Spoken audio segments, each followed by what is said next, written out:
এবার ইসরায়েলকে উচিত শিক্ষা দিল হিজবুল্লাহ। তাদের এই হামলায় নিহত হয়েছে 4 জন ইহুদি সেনা, যা হিজবুল্লাহর জন্য বড় একটি সাফল্য।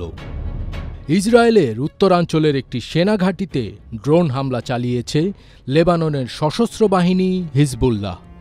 ইসরায়েলি সেনাবাহিনী জানিয়েছে এই হামলায় তাদের 4 সেনা নিহত হয়েছেন। সোমবার এই তথ্য জানিয়েছে বার্তা সংস্থা এএফপি। রবিবারের এই হামলার মাঝেই লেবাননে বিমান হামলা ও স্থল অভিযানের মাত্রা বাড়িয়েছে ইসরায়েল। তবে স্থল হামলায় হিজবুল্লাহর প্রবল প্রতিরোধের মুখে পড়েছে ইসরায়েলি প্রতিরক্ষা বাহিনী আইডিএফ।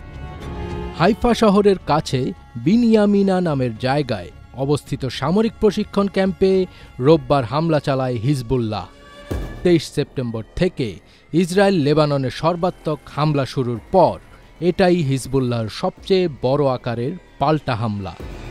জরুরি সেবাদাতারা জানিয়েছেন এই হামলায় আহতের সংখ্যা 60 জনেরও বেশি। ইসরায়েলি গণমাধ্যমের বরাত দিয়ে বিবিসি জানিয়েছে এই হামলায় পুরনো প্রযুক্তির ড্রোন ব্যবহার করেছে হিজবুল্লাহ, যার ফলে ইসরায়েলের সব ধরনের রাডার ও অন্যান্য সতর্কতামূলক ব্যবস্থাকে এড়িয়ে লক্ষ্যে আঘাত হানতে সক্ষম হয় এই ড্রোনগুলো। রোববার হিজবুল্লাহ জানায় তারা বিনিয়ামিনা ক্যাম্পে এক ঝাঁক সশস্ত্র ড্রোন পাঠিয়েছে। এই সেনাঘাঁটি ইসরায়েলের অন্যতম বড় শহর হাইফা থেকে 30 কিলোমিটার দক্ষিণে অবস্থিত। বৃহস্পতিবার ইসরায়েলি হামলায় বৈরুতের মধ্যাঞ্চলে 22 জন নিহতের প্রতিশোধ হিসেবে এই হামলা চালানোর দাবি করেছে হিজবুল্লাহ। পরবর্তীতে অপর এক বিবৃতিতে